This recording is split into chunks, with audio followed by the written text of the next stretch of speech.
Assalamualaikum warahmatullahi wabarakatuh. Salam sejahtera untuk kita semua.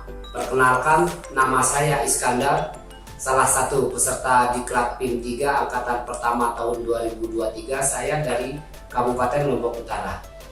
Saya akan membahas betapa pentingnya industri pariwisata dalam mendukung pembangunan dalam suatu daerah. Jadi kami mengambil tema multiplier efek industri pariwisata terhadap pembangunan pada instansi badan pendapatan daerah yang ada di Kabupaten Lombok Utara. Apa itu multiplier efek? Multiplier efek itu adalah interaksi antar sektor yang saling mempengaruhi dan mendorong pertumbuhan ekonomi yang secara bersamaan. Ada 3 hal penting yang kita bahas pada pembahasan kali ini terkait multiplier effect.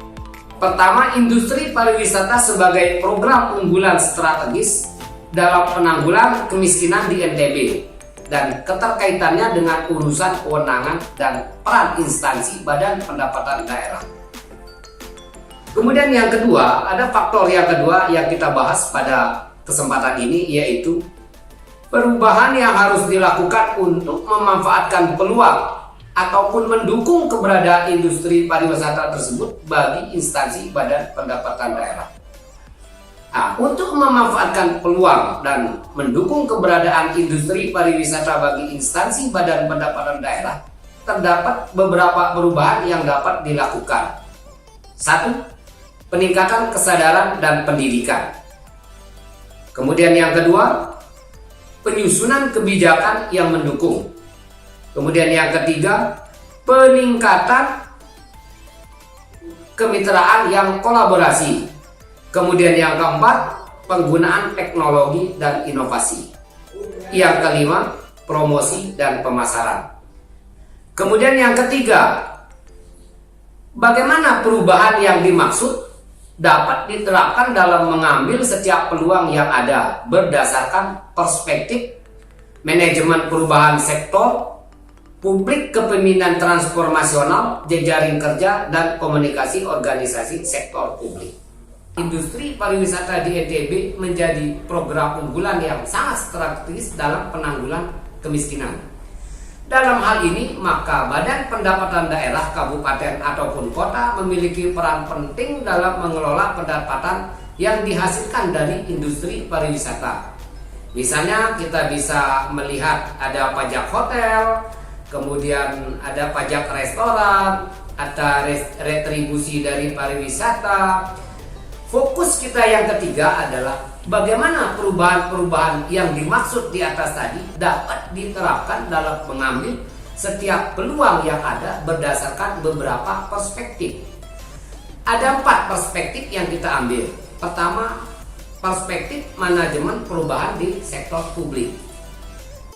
Perubahan industri di sektor publik harus berfokus pada peningkatan pelayanan publik, kemudian pemanfaatan teknologi, kolaborasi, manajemen perubahan yang efektif, dan pembelajaran yang berkelanjutan. Jadi dengan pendekatan yang tepat, sektor publik dapat mengambil setiap peluang yang ada. Ada juga perspektif yang kedua, kepemimpinan transformasional. Dalam kepemimpinan transformasional, perubahan industri diterapkan melalui inspirasi, kemudian dorongan inovasi, pembangunan hubungan yang kuat, pembangunan kapasitas, dan komunikasi efektif. Kemudian jejaring kerja, perspektif jejaring kerja. Dalam jejaring kerja, perubahan industri diharapkan melalui kolaborasi, kemudian pertukaran pengetahuan, pemanfaatan teknologi komunikasi, inovasi bersama, dan kehadiran di diversitas. Melalui jejaring kerja yang kuat, individu dan organisasi dapat mengambil setiap peluang yang ada dengan lebih efektif dan memaksimalkan potensi kolaboratif untuk mencapai hasil yang optimal. Perspektif yang terakhir adalah komunikasi organisasi sektor publik.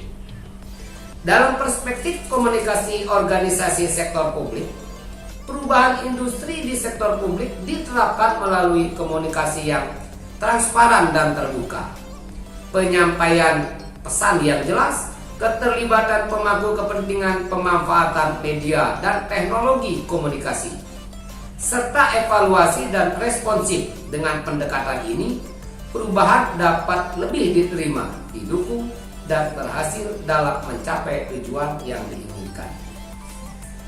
Demikian yang dapat saya sampaikan, semoga bermanfaat untuk kita semua.